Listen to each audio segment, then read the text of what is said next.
Hello, BookTube. This is another early weekly reads. I read 2 books this week, and perhaps claiming a return to history was premature because both works of history, Bell redemptions though they were disappointing. So let's get started. So first up is after 1177 BC, The Survival of Civilizations by Eric H. Cline.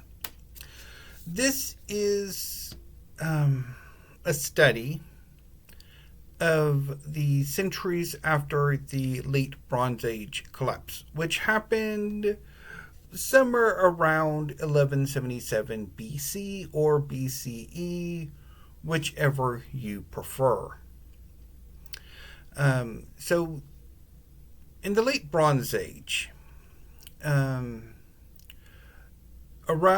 the eastern Mediterranean and through Mesopotamia, Anatolia, into Egypt, and going eastwards towards western Iran, there developed an international system led by a number of great kingdoms such as Egypt, Babylon, Assyria, and the Hittites. However, something or some things occurred around 1177 that led this system to fall apart for a significant amount of time. And some of these major civilizations and some of their subject civilizations to fall, to collapse, while others endured. And so this book looks at those kingdoms that collapsed, those that endured, those that thrived, and those that rose to prominence from obscurity. The book is divided into 6 chapters. The first 5 look at various civilizations and whether they endured, collapsed, reforged themselves, or newly rose. So the first chapter is about the Egyptians and the southern Levant. So Philistia, Israel, Judah, Edom, Moab, Ammon, those kingdoms or city-states. And so this part looks at how Egypt fared and the southern Levant, sort of what was going on with them. The second chapter deals with Assyria and Babylon, who largely remained intact. The third chapter looks at the Cypriots and the Phoenicians, who did very well.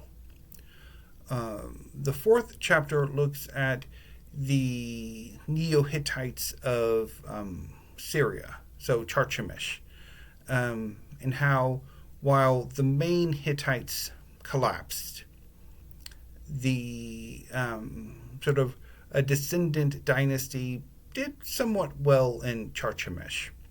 And then in chapter 5, the Greeks are looked at.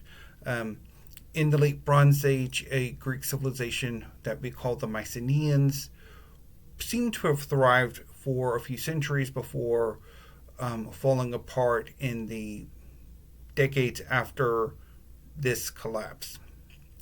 And gradually, over the course of some time, a new Greek civilization sort of rose. And then chapter 6 sort of contextualizes the previous 5 chapters into how well these civilizations did in regards to resilience theory. While the information was interesting, the book is too theoretical, too academic to really be satisfying. the book reads like it's a course at university or episodes in a PBS special, and it just did not work for me at all.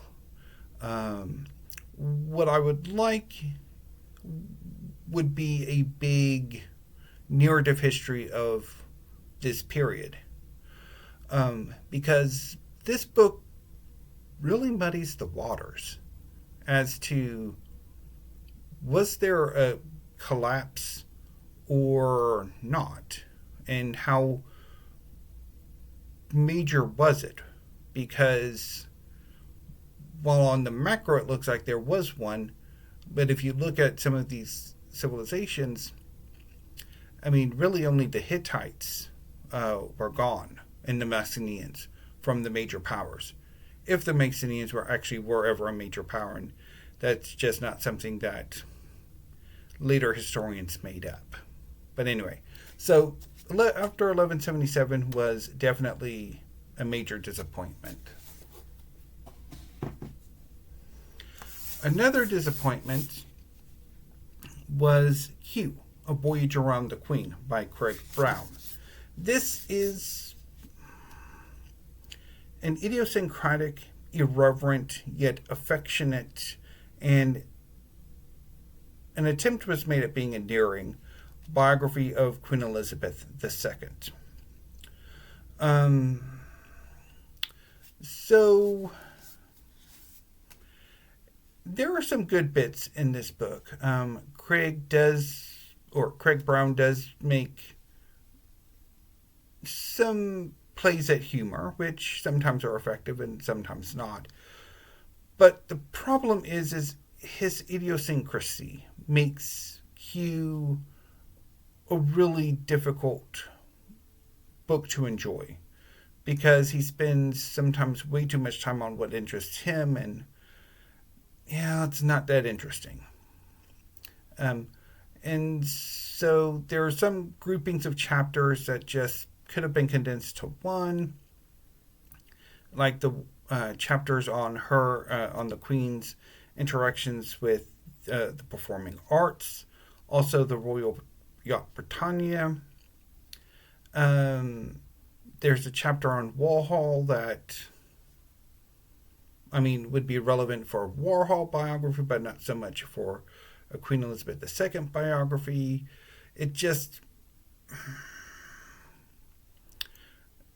as the book went on, the more and more disappointed I became, particularly as the Queen and the royal family were assimilated by the developing celebrity gossip culture, which the British royal family most certainly has not managed to avoid. It just became increasingly frustrating reading as the book went on. So, par for the course for Queen Elizabeth II biographies, I'm afraid to say. Although this is only the second one I've read. But anyway, so those were disappointments. So that leaves me with a question. I don't know if I want to go ahead and read one of the newer books that I recently hauled. Dreams of Empire, A History of the Ottomans. Excuse me. By Carter Vaughn Findley. Or if I want to return to Women in Translation Month and have another go at The Nights Are Quiet in Tehran by Shida Bazyar, translated from the German by Ruth Martin. Small Comfort by Genberg, translated from the Swedish by Kira Josefsson. And The Vegetarian by Kang, translated from the Korean by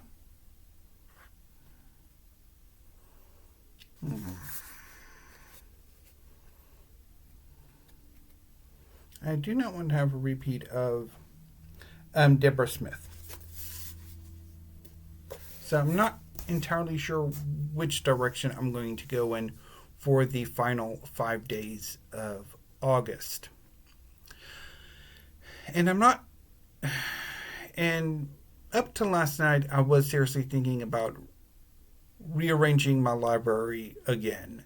This time moving fiction, poetry, and drama, which is currently behind me, back over to this side of the room, and then history back to this side of the room.